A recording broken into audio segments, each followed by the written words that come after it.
So hello what's up, कैसे हैं आप सब। स्वागत है आप सबका टू दिस रिवीजन सेशन, जहां हम रिवाइज करने वाले हैं सर एसए 299। 9 और 9 दोनों साथ में खड़े हैं, तो इसको क्या बोलते हैं, joint audit of financial statements. इस वाली रिवीजन में हम स्टैंडर्ड के सारे concepts along with the questions revise करेंगे, ठीक है। तो मेक श्योर आप वीडियो पे अपनी अटेंडेंस जरूर लगा दें, वीडियो को लाइक करके, ताकि इससे बाकी सीए फाइनल स्टूडेंट्स का भी भला हो सके। इस रिवीजन में मैं यूज़ करूंगा हमारे बोर्ड नोट्स। सर ये बोर्ड नोट्स हमको कहाँ पे मिलेंगे? Telegram channel clear CA with Shubham Keswani, ठीक है, उसको आप ज्वाइन करके रख सकते हो। वहां पे आपको सारे बोर्ड नोट्स मिल जाते हैं। सर ऐसे 299 बात करता है the concept of joint audit of financial statement. अब जॉइंट ऑडिट का क्या मतलब है कि जो भी फाइनेंशियल स्टेटमेंट्स है उसका ऑडिट कितने ऑडिटर करेंगे? सर टू और मोर ऑडिटर। जब भी टू और मोर ऑडिटर मिलकर ऑडिट करते हैं उसको कहते हैं जॉइंट ऑडिट, ठीक है सर। अब सर सवाल आता है, क्या कंपनीज एक्ट ये अलाउ करता है? Answer is yes. ये बात आपने सीए इंटर में भी पढ़ी थी और मैं वापस रिवाइज करा रहा हूं कि जो हमारा सेक्शन है, सेक्शन 139 सबसेक्शन 3, वो कहता है कि जो भी कंपनी के शेयर होल्डर है यानी मेंबर्स हैं, अगर वो चाहे तो रेजोल्यूशन पास कर दे कि जो कंपनी का ऑडिट है that will be done bye more than one auditor. अब सर हमने एग्जांपल लिया था रिलायंस का, कि रिलायंस का ऑडिट जैसे डिलॉयट और चतुर्वेदी दोनों मिलके करते हैं, ठीक है। तो हमको ये स्टैंडर्ड बताता है कि ये लोग अपना काम कैसे डिवाइड करेंगे, इसकी प्लानिंग कौन करेगा। अगर हम ओपिनियन दे रहे हैं अगर हम ओपिनियन दे रहे हैं तो इसके लिए रिस्पॉन्सिबल कौन होगा, और अल्टीमेटली इसकी रिपोर्टिंग कैसे होगी, ये सारी की सारी चीजें क्या होंगी, ये सारी की सारी चीजें हमको ऐसे 299 गाइड करेगा, ठीक है सर। सबसे पहले प्लानिंग की बात करते हैं। प्लानिंग हम सबको पता है, हम प्लान क्या करते हैं? ऑडिट प्रोसीजर, यानी nature, timing and extent of the audit procedure, that is risk assessment procedure और फर्दर ऑडिट प्रोसीजर। तो यहां पे क्योंकि जॉइंट प्लानिंग है तो जॉइंट ऑडिट है तो जॉइंट प्लानिंग होगी। यानी जो जॉइंट ऑडिटर 1 है, इसकी फर्म का जो भी एंगेजमेंट पार्टनर प्लस की मेंबर्स हैं ये इन्वॉल्व होंगे। जो जॉइंट ऑडिटर 2 है उसका एंगेजमेंट पार्टनर और की मेंबर्स इन्वॉल्व होंगे, यानी there will be a joint planning done, ठीक है सर। उसके बाद सर स्ट्रेटेजी कौन बनाएगा? मैंने कहा स्ट्रेटेजी जो आपका डिसीजन होता है ऑडिट आपने किस तरीके से करना है, which sets the STD of audit. STD बोले तो स्कोप, टाइमिंग और डायरेक्शन, ये भी आपने जॉइंटली बनानी है, ठीक है सर। अब सवाल आता है, जब भी हम प्लान बना रहे हैं तो जॉइंट ऑडिटर क्या क्या कंसीडर करेंगे? ये वही के वही पॉइंट्स है जो हम प्लानिंग वाले चैप्टर में पढ़ते हैं स्ट्रेटेजी के अंदर, कि स्ट्रेटेजी में सबसे पहले आता है स्कोप।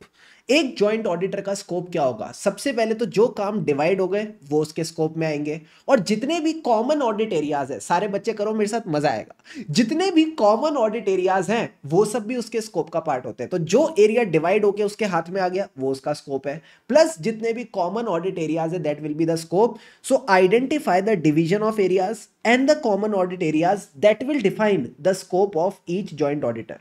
अब सर सवाल आता है, जो हम काम का डिवीजन करेंगे वो कैसे करेंगे? उसके लिए आपको चाहिए एआईयू। सर एआईयू क्या होता है? एआईयू का मतलब है ऑडिट आइडेंटिफाइबल यूनिट्स। एक बार और बोलो, audit identifiable units. Audit identifiable units यानी जो आपका नेचर ऑफ बिजनेस है ना, उसके हिसाब से देखो आप अपने बिजनेस को कौन कौन से यूनिट्स में डिवाइड कर सकते हो। फॉर एग्जांपल रिलायंस है तो रिलायंस का एक जियो पार्ट है, रिटेल है, पेट्रोकेमिकल है। तो जियो का काम मैंने किसी और को दे दिया, रिटेल का काम किसी और को दे दिया, पेट्रोकेमिकल का काम किसी और को दे दिया। तो मैंने क्या किया, जो आइडेंटिफाइबल यूनिट्स थे उसके हिसाब से वर्क एलोकेट कर दिया।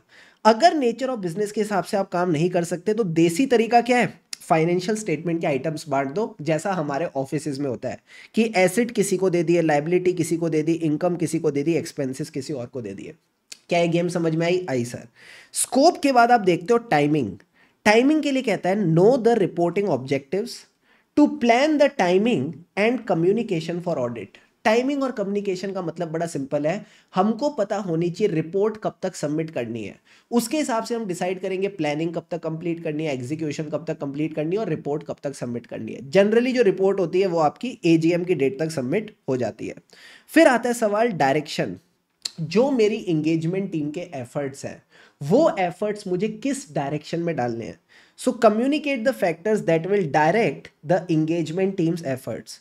तो जिन फाइनेंशियल स्टेटमेंट आइटम्स में रिस्क ऑफ मटेरियल मिसस्टेटमेंट ज्यादा है वहां आपको ज्यादा एफर्ट्स डालने पड़ेंगे, ज्यादा टेस्टिंग करनी पड़ेगी। एंड लास्ट में कहता है 2 points, consider the results of पिया। पिया बोले तो preliminary engagement activities, and the knowledge gained on other engagement. जो भी आपने प्रिलिमिनरी इंगेजमेंट एक्टिविटीज करी है, जैसे आपने क्लाइंट की इंटीग्रिटी चेक करी, ये देखा कि आप एथिकल रिक्वायरमेंट से कंप्लाई कर सकते हो, ठीक है, उसके अलावा जो आपने ऑडिट इंगेजमेंट लेटर एंटर किया, वो सब आपने डिटेल्स यहाँ पे कंसीडर करनी है।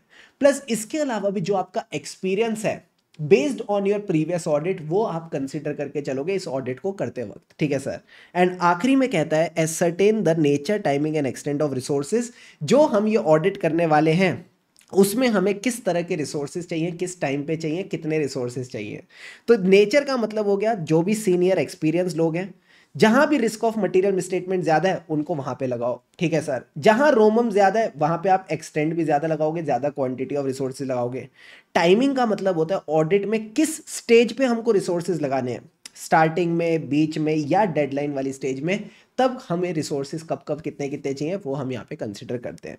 तो अगर मैं इसकी समरी की बात करूं, ये क्वेश्चन वैसे इंटर लेवल पे बहुत बार आता है, बट फाइनल लेवल पे ये क्वेश्चन आ सकता है कि जब भी ऑडिटर प्लान करता है अपना ऑडिट, जॉइंट ऑडिट, तो वो क्या क्या चीजें कंसीडर करेगा। तो सबसे पहले स्ट्रेटेजी वाले 3 पॉइंट्स, स्कोप, टाइमिंग और डायरेक्शन। स्कोप किस पे डिपेंड करता है, जो एरिया डिवाइड हो गए, जो कॉमन ऑडिट एरियाज हैं। टाइमिंग से पता चलेगा रिपोर्ट कब तक देनी है, ठीक है, और क्या क्या कम्युनिकेशन और मीटिंग्स करने की जरूरत है। Then we talk about the direction, engagement team के एफर्ट्स किस डायरेक्शन में डायरेक्ट करने हैं। फोर्थ पॉइंट आप जनरली पूछ जाओगे नहीं, भूल जाओगे। फोर्थ पॉइंट आप भूल जाओगे तो याद करना तुलसी कुमार को। सर तुलसी कुमार से क्या होता है, मैंने कहा फिर इस पॉइंट की याद आ जाएगी।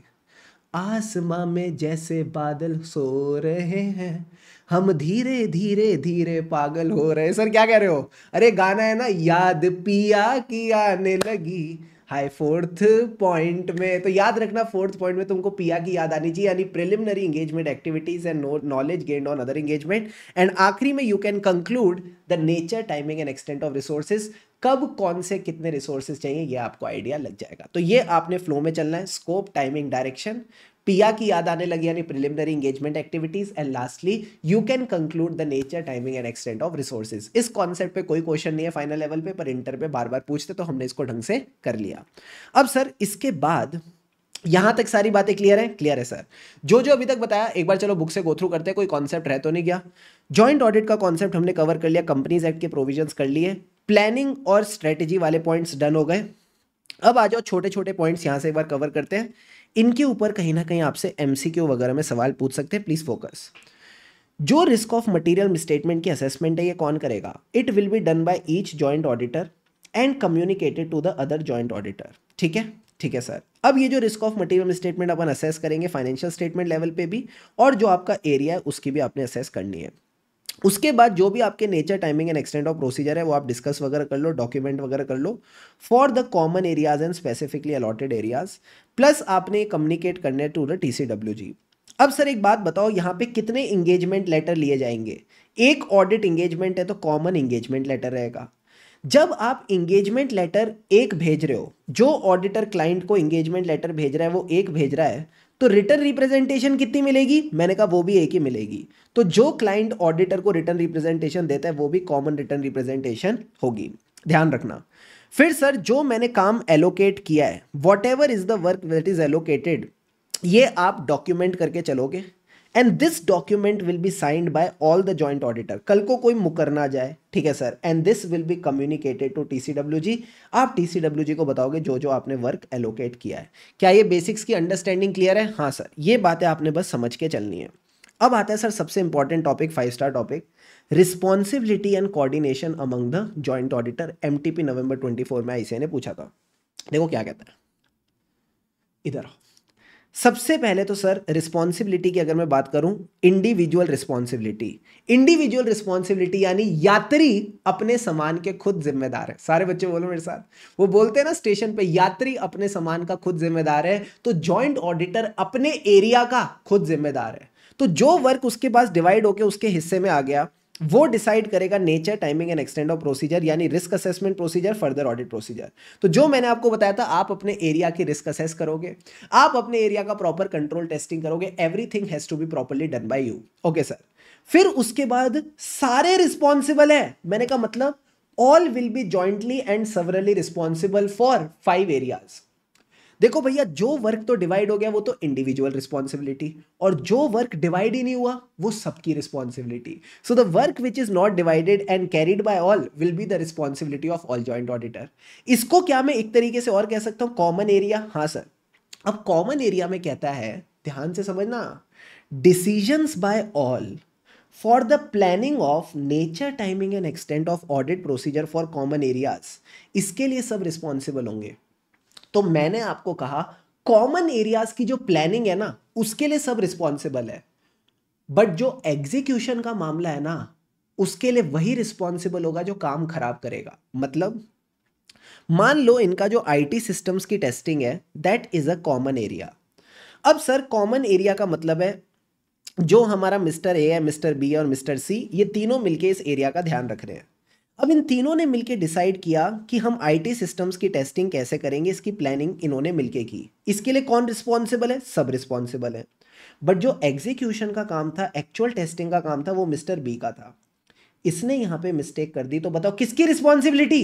बी की रिस्पॉन्सिबिलिटी। सर बी रिस्पॉन्सिबल क्यों है? क्योंकि भैया प्लानिंग के लिए सब रिस्पॉन्सिबल है, बट जब बात एग्जीक्यूशन की आती है उसके लिए वही रिस्पॉन्सिबल होगा जिसने काम खराब किया। ठीक है सर, समझ गए सर। इसी चीज के ऊपर एक क्वेश्चन भी है क्वेश्चन बैंक में, जब मैं क्वेश्चन रिवाइज करा रहा हूँ मैं फटाफट गो थ्रू करा दूंगा। ठीक है, ठीक है सर। अब थर्ड केस बताते हैं। थर्ड केस कहता है matters brought to notice by one of them an agreement among all. तो एक बात समझना, तीन जॉइंट ऑडिटर है, दो जॉइंट ऑडिटर चुपचाप अपना काम कर रहे हैं, तीसरा जॉइंट ऑडिटर उनके पास आता है। वो कहता है यार सुनो, मुझे ऐसा लग रहा है इन्वेंट्री के एरिया में फ्रॉड है। बाकी दो जॉइंट ऑडिटर कहते हैं चल पगले, कोई फ्रॉड नहीं है। और तीनों मिलके अनमॉडिफाइड ओपिनियन दे देते हैं। और जब ये अनमॉडिफाइड ओपिनियन देते हैं ना, बाद में पता चलता है कि वो जो थर्ड जॉइंट ऑडिटर था ना वो सही था। वो सही कह रहा था इन्वेंट्री में फ्रॉड है। अब एक बात बताओ, इन्वेंट्री तो उसका एरिया था, उस एरिया में अगर फ्रॉड निकला है तो रिस्पॉन्सिबिलिटी किसकी होनी चाहिए? सर वैसे तो उसकी होनी चाहिए, बट क्योंकि उस फ्रॉड के ऊपर रिपोर्ट ना करने के लिए सबने हाँ बोला, सबने मिलकर डिसीजन लिया कि फ्रॉड नहीं है, तो रिस्पॉन्सिबल कौन होगा? मैंने कहा सब रिस्पॉन्सिबल होंगे।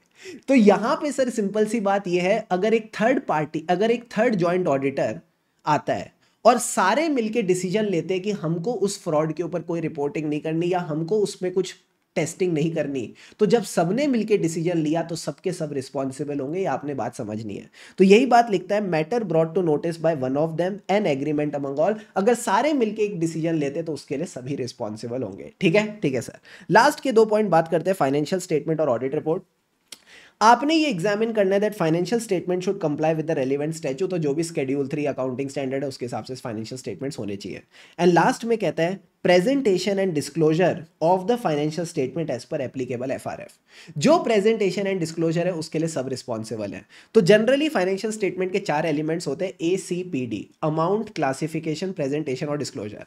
अमाउंट और क्लासिफिकेशन के लिए तो जो इंडिविजुअल रिस्पॉन्सिबिलिटी है उसके लिए वही वही जॉइंट ऑडिटर रिस्पॉन्सिबल है, बट स्पेसिफिकली अगर मैं बात करूं प्रेजेंटेशन और डिस्क्लोजर, इसके लिए सारे जॉइंट ऑडिटर रिस्पॉन्सिबल होंगे।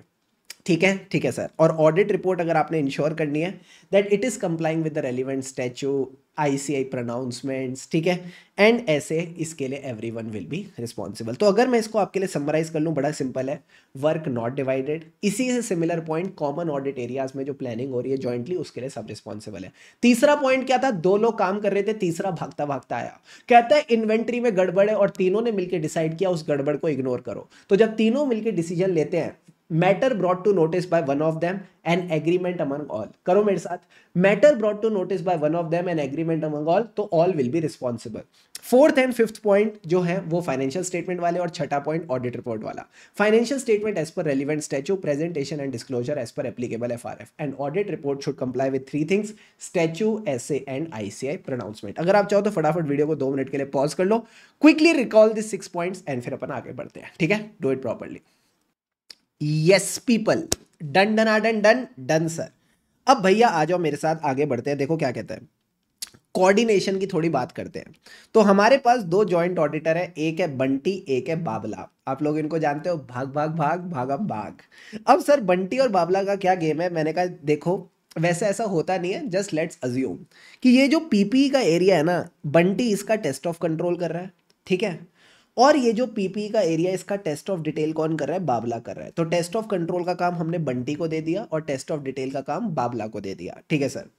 अब बंटी को पता चला यार ये जो पीपी है ना, इसका फिजिकल वेरिफिकेशन हुआ ही नहीं है।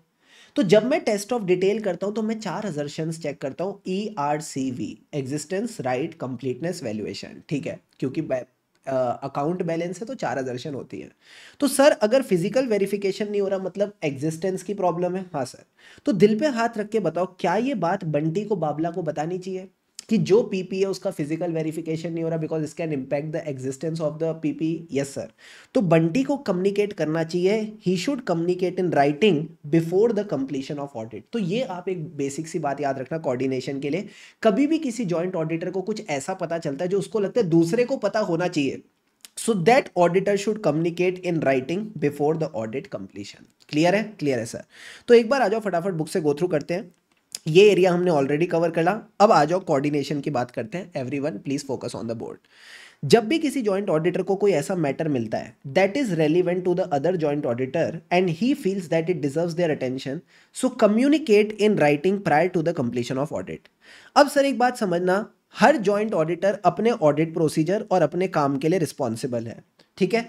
ये उनकी इंडिविजुअल रिस्पॉन्सिबिलिटी कि वो अपने एरिया का इंटरनल कंट्रोल टेस्ट करे, रिस्क असेस करे। यही बात मैंने आपको ऑलरेडी बता दी थी कि जो भी आपका एरिया है उसके ऑडिट प्रोसीजर आप खुद करोगे, रिस्क असेसमेंट और टेस्ट ऑफ कंट्रोल आपने खुद ही प्रॉपरली करने हैं। क्लियर है? क्लियर है सर। अब सर ये स्टैंडर्ड आखिरी सांसें ले रहा है, बात करेंगे ऑडिट कंक्लूजन और रिपोर्टिंग की। देखो कंक्लूजन एंड रिपोर्टिंग में आपने कुछ कुछ बेसिक बातें ध्यान रखनी है। इधर देखो, अगर मैं जॉइंट ऑडिट कर रहा हूं, ठीक है, एक ही ऑडिट एंगेजमेंट है, तो नॉर्मली कितनी ऑडिट रिपोर्ट इशू होनी चाहिए? सर कॉमन ऑडिट रिपोर्ट होनी चाहिए। इस बात से हम सब एग्री करेंगे, हमने ये चीज पढ़ रखी है, कॉमन ऑडिट रिपोर्ट आएगी। बट सर मान लो खुदा ना खास्ता अगर यहां पे डिसएग्रीमेंट हो जाए, ठीक है, जब भी दो से ज्यादा लोग हैं तो डिसएग्रीमेंट तो हो सकता है, एक से ज्यादा लोग हैं तो डिसएग्रीमेंट हो सकता है, सबका ओपिनियन अलग हो सकता है। तो मान लो ए बी एक टीम में हो गए और सी अलग टीम में हो गया, तो क्या यहां पे मेजॉरिटी विंस होगा? मैंने कहा नहीं। ए बी अपनी अलग रिपोर्ट देंगे, सी अपनी अलग रिपोर्ट देगा, यहां पे there will be separate audit report. अब सर एक बात बताओ, ए बी की जो रिपोर्ट थी वो तो इन यूजर्स के पास पहुंच गई, जो हमारा सी था उसकी रिपोर्ट इन यूजर्स के पास पहुंच गई। अब इन यूजर्स को इस रिपोर्ट का कैसे पता चलेगा? इन यूजर्स को इस रिपोर्ट का कैसे पता चलेगा? तो मैंने कहा सिंपल सी बात है, ए बी की जो ऑडिट रिपोर्ट होगी वो सी की रिपोर्ट को रेफर करेगी, और जो सी की रिपोर्ट है वो ए बी की रिपोर्ट को रेफर करेगी। हम अपनी ऑडिट रिपोर्ट में रेफरेंसिंग डालेंगे to the other audit report. अब ये रेफरेंसिंग डालने के लिए कौन सा पैराग्राफ यूज होगा? सर एक ही पैरा है which helps the user to understand the matter related to audit, auditor's responsibility and audit report. That para is other matter para. तो जब भी आपको कोई ऐसा मैटर समझाना है लाइक ऑडिट, ऑडिटर्स रिस्पॉन्सिबिलिटी और ऑडिट रिपोर्ट, हम ऐसे केस में अदर मैटर पैरा डालते हैं। ठीक है? ठीक है सर। फिर उसके बाद सर एक जॉइंट ऑडिटर 3 चीजें अज्यूम करके चल सकता है। सर क्या? सबसे पहले तो वो ये अज्यूम कर सकता है बाकियों ने अपना काम ठीक से किया तो उसको बाकियों का काम चेक करने की जरूरत नहीं है। That the others have done their work as per the SAs, उसको इसको रिव्यू करने की जरूरत नहीं है। अब बाकियों के अलावा वो अज्यूम कर सकता है जो ब्रांच ऑडिटर है ना, उसके फाइनेंशियल स्टेटमेंट भी लीगल रेगुलेटरी रिक्वायरमेंट से कंप्लाई करते हैं and they give a true and fair view. And तीसरी चीज वो ये अज्यूम कर सकता है कि जो बाकी जॉइंट ऑडिटर्स हैं उन्होंने इसको बता दिया, उन्होंने इसको बता दिया, उन्होंने इसको इन्फॉर्म कर दिया। Any departure from applicable FRF या फिर कोई सिग्निफिकेंट ऑब्जर्वेशन थी वो भी बाकियों ने बता दी है। तो 3 चीजें हम क्या अज्यूम कर सकते हैं? इधर देखो, सबसे पहले जो बाकी लोग हैं they are doing their work as per the SAs, you don't need to review their work. दूसरी चीज आप ये अज्यूम कर सकते हो कि जो ब्रांच ऑडिटर के फाइनेंशियल स्टेटमेंट है एज पर एप्लीकेबल एफआरएफ है, ठीक है, और साथ ही साथ they give a true and fair view and they comply with the legal regulatory requirement. And तीसरा केस है बाकियों ने इसको बता दिया। बाकियों ने इसको क्या बता दिया? अगर कोई भी डिपार्चर था फ्रॉम एप्लीकेबल एफआरएफ, डिपार्चर यानी नॉन कंप्लायंस, या फिर कहीं ना कहीं उनको कोई सिग्निफिकेंट ऑब्जर्वेशन मिली, they have inform this joint auditor. यही सेम टू सेम बातें कहीं ना कहीं यहाँ पे लिखी हैं। एक बार आ जाओ रिवाइज करा देता हूँ। रिवीजन के अंदर रिवीजन, सबसे पहले तो सर हमको कॉमन ऑडिट रिपोर्ट देनी है, बट अगर डिसएग्रीमेंट है तो आप सेपरेट रिपोर्ट दोगे। यहाँ पे आपका मेजॉरिटी विन जैसा टाइम पास नहीं होता, ठीक है, हमेशा सेपरेट रिपोर्ट देना in case of disagreement. In such circumstances जो आपकी ऑडिट रिपोर्ट है वो दूसरी रिपोर्ट को रेफर करेगी, जो दूसरी रिपोर्ट है वो भी आपकी रिपोर्ट को रेफर करेगी। ये जो रेफरेंसिंग है आप कर सकते हो through other matter para as per SA 706। अब एक जॉइंट ऑडिटर 3 बातें अज्यूम कर सकता है कि भाई उसको दूसरे का काम रिव्यू करने की जरूरत नहीं है, सामने वाले ने अपना काम तमीज से किया, एज पर एसेस किया है। दूसरी चीज वो ये अज्यूम कर सकता है कि जो ब्रांच का ऑडिटर है कि उसके financial statement legal regulatory requirement के हिसाब से ट्रू एंड फेयर व्यू देते हैं। एंड तीसरी चीज वो अज्यूम कर सकता है कि बाकी जॉइंट ऑडिटर्स ने उसको बता दिया any departure from applicable FRF या एनी सिग्निफिकेंट ऑब्जर्वेशन। बस ध्यान रहे बिफोर फाइनलाइजिंग द रिपोर्ट जो भी उनके अपने कंक्लूजन्स हैं वो डिस्कस करेंगे, एक दूसरे से कम्युनिकेट करेंगे। एंड साथ ही साथ टीसीडब्ल्यूजी को दो बातें बतानी है। अगर आप अपनी रिपोर्ट में ऐसे 705 के हिसाब से मॉडिफाइड ओपिनियन दे रहे हो तो क्या रीजन है और उसके क्या वर्डिंग है बता देना। अगर ईओएम या ओम पैरा दे रहे हो तो उसका क्या रीजन है, उसके क्या वर्डिंग है वो बता देना। यही सेम टू सेम चीज हम 705 और 706 में भी पढ़ते हैं। क्लियर है बॉस? क्लियर है सर। अब एक बार आ जाओ फटाफट क्वेश्चन खेलते हैं। Everyone get ready. सबसे पहले क्वेश्चन नंबर 1, ये क्वेश्चन नंबर 1 मई 19 में भी आ चुका है, एमटीपी नवंबर 24 में भी। ये क्वेश्चन कहता है दो जॉइंट ऑडिटर है एमएन और पीक्यूएन कंपनी, ठीक है sir. In the course of audit it is observe कि जो इन्वेंट्री का एरिया है ना, यहां पे देर is a under statement. Under statement का मतलब है इन्होंने इन्वेंट्री कम दिखा रखी है। ये इन्वेंट्री का काम कौन कर रहा था? एमएन एंड एसोसिएट कर रहा था। बट दिक्कत की बात है जो इन्होंने डिवीजन ऑफ वर्क किया है दैट इज नॉट डॉक्यूमेंटेड। अब बताओ जॉइंट ऑडिटर की क्या रिस्पॉन्सिबिलिटी है? तो सर ऐसे केस में ना सबसे पहले तो थ्योरी लिख दो। थ्योरी के केस में आप सिंपल सी बात लिखोगे joint auditor should divide their work. अब वर्क डिवीजन कैसे होना चाहिए? एआईयू।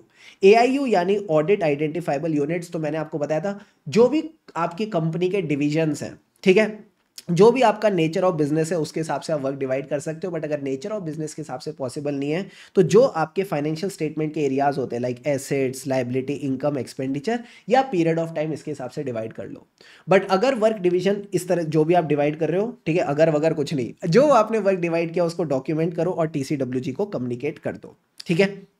ये आपने डिवीजन ऑफ वर्क के बारे में एक पूरा पैराग्राफ लिख दिया। भैया आंसर फ्रेमिंग भी उतनी इंपॉर्टेंट है जितना कॉन्सेप्ट रिवाइज करना है, तो इसको भी ढंग से रिवाइज करते चलो साथ साथ। मैं क्वेश्चन नहीं कराऊंगा तो तुम करोगे भी नहीं, ठीक है सर, साथ साथ करते चलो। फिर उसके बाद रिस्पॉन्सिबिलिटी वाली थ्योरी कि जो काम आपने डिवाइड किया उसके लिए आप रिस्पॉन्सिबल हो, यात्री अपने सामान की खुद जिम्मेदार है। फिर उसके बाद जॉइंट एंड सेवरल वाले जो 6 पॉइंट याद कराए थे वही 6 के 6 पॉइंट आ जाएंगे। Work not divided, common audit areas की प्लानिंग, तीसरा क्या था जो हमको matter brought to notice by one of them an agreement among all, financial statement as per applicable statute, financial statement का presentation disclosure as per applicable FRF, audit report should comply with the statute, SAs and ICAI pronouncement. Clear है? Clear है sir. फिर उसके बाद आपने simple सी बात बोलनी है जो भी आपने वर्क डिवाइड किया है that should be communicated to TCWG, then write the facts of the case in 1 और 2 लाइंस। उससे ज्यादा इस पे टाइम वेस्ट नहीं करना। और आखिरी में सर कंक्लूजन ये है क्योंकि इन्वेंट्री का काम था एमएन एंड एसोसिएट्स का तो वो रिस्पॉन्सिबल होगी। दिल से सही है? हाँ सर ये दिल से सही है। प्लस क्योंकि इन लोगों ने डॉक्यूमेंटेशन नहीं करी फॉर द वर्क डॉक्यूमेंटेड, इसके लिए सब रिस्पॉन्सिबल है। So there is a violation of SA 299 because the division of work was not documented, so everyone will be responsible। अब आ जाओ क्वेश्चन नंबर 2 पे, बहुत ही प्यारा क्वेश्चन है। क्वेश्चन नंबर 2 डायरेक्ट क्वेश्चन है। वो कहता है explain the responsibility of the auditor when they are jointly and severally responsible. सबसे पहला पार्ट तो डायरेक्ट क्वेश्चन है, तो जॉइंटली एंड सवरली के जो मैंने पॉइंट्स आपको सिखा रखे पिछले क्वेश्चन में वही के वही आ जाएंगे। सेकंड पॉइंट कहता है गाइड मिस्टर जेड इन सच सिचुएशन। तो यहां पे इस क्वेश्चन में क्या हो रहा है, एक बार आप इसको गो थ्रू करोगे तो पता चलेगा एक्स और वाई एक टीम में है, जेड अलग टीम में है। तो अगर जेड एक्स और वाई से एग्री नहीं करता तो क्या मेजॉरिटी विंस आएगा? मैंने कहा नहीं, जेड को चुपचाप सेपरेट रिपोर्ट देनी चाहिए और अपनी रिपोर्ट्स में ये दूसरी रिपोर्ट को रेफर करने के लिए अदर मैटर पैरा डालेंगे। तो जो रिपोर्टिंग वाला पार्ट है वो आप यहां पे लिखोगे। सर रिपोर्टिंग वाला पॉइंट ये है जनरली कॉमन रिपोर्ट दो बट अगर there is a disagreement give a separate report. You are not bound by the views of majority. यहाँ पे मेजॉरिटी विंस जैसा काम नहीं चलता, वो हमारी गली में चलता है, ठीक है सर। फिर जो आप सेपरेट रिपोर्ट दोगे उससे आपको दूसरी रिपोर्ट को रेफर करना यूजिंग अदर मैटर पैरा। ये इन्होंने बस फैक्ट्स ऑफ द केस लिखे और आखिरी में बोलो Z is suggested to give his own opinion through a separate report. Clear है बॉस? क्लियर है sir. Question number 3 direct question है। डायरेक्ट क्वेश्चन कुछ नहीं है सर, अच्छा क्वेश्चन है, नवंबर 19 का। देखो क्या कहता है यहां पे सर। इस क्वेश्चन में अगेन बड़ा सिंपल सा केस है, everyone please focus. 3 joint auditor है, ठीक है। यहां पे कंसोलिडेशन का जो एरिया था वो डिवाइडेड नहीं था and all branches and zones were divided among the 3 joint auditor. जो CAZ है इसको एक दिक्कत मिली about the internal control in one of the branches. This irregularity was not reported in the final accounts as the other 2 joint auditor were not in the favor of reporting and this decision of not reporting was taken on the basis of majority। बढ़िया एक बात समझना, 3 joint auditor है X, Y और Z। X और Y चुपचाप अपना काम कर रहे हैं, जेड आता है और बोलता है सुनो इंटरनल कंट्रोल्स की प्रॉब्लम है। एक्स और वाई कहते हैं हट पगले कोई प्रॉब्लम नहीं है, और तीनों मिलकर डिसाइड करते हैं हमें इसको रिपोर्ट नहीं करना।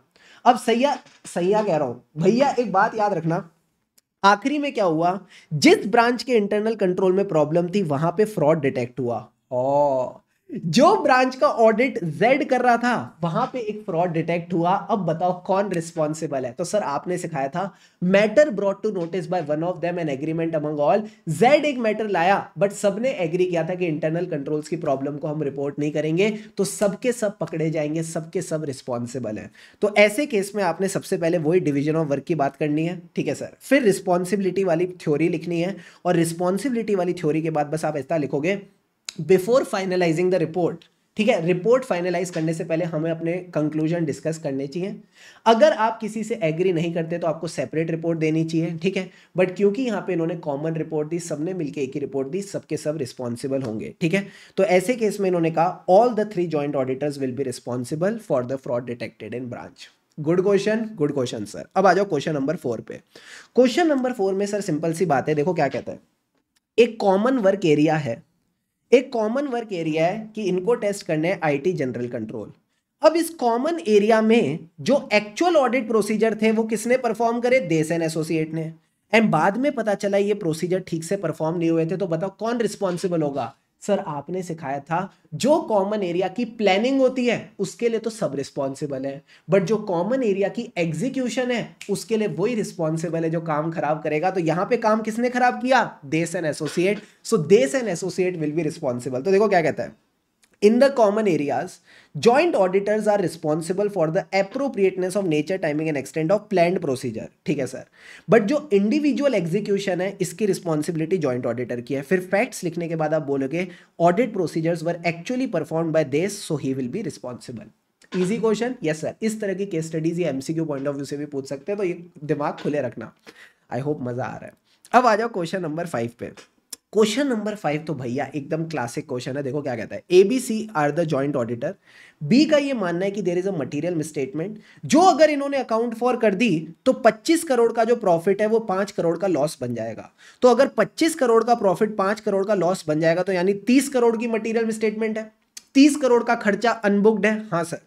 तो उसको ऐसा लगता है कि यार एडवर्स ओपिनियन आना चाहिए। तो ऑब्वियस सी बात है, जब किसी मिसस्टेटमेंट को ठीक करके प्रॉफिट ही लॉस में बदल रहा है, that is considered to be pervasive. तो यहां पे सर एडवर्स ओपिनियन आना चाहिए। ए और सी कहते हैं हट पगले, ए और सी कहते हैं हट पगले, हमारा ऐसा मानना है ये मटेरियल मिसस्टेटमेंट नहीं है। ए और सी एक टीम में हो गए, बी अलग टीम में हो गया। तो बताओ ऐसे केस में क्या बी को मेजॉरिटी विंस के हिसाब से जाना है। मैंने कहा नहीं। जब भी there is a disagreement you can give a separate report, you are not required to go by the majority. बस ध्यान रहे आप अपनी रिपोर्ट में दूसरी रिपोर्ट के बारे में रेफरेंसिंग दे दोगे through a other matter para. Easy है। Question 6 is a direct question of study material, responsibility of joint auditor, आप इजीली मैनेज कर सकते हो। और इसी के साथ हमारा जॉइंट ऑडिट का पूरा revision with the concepts and questions is done.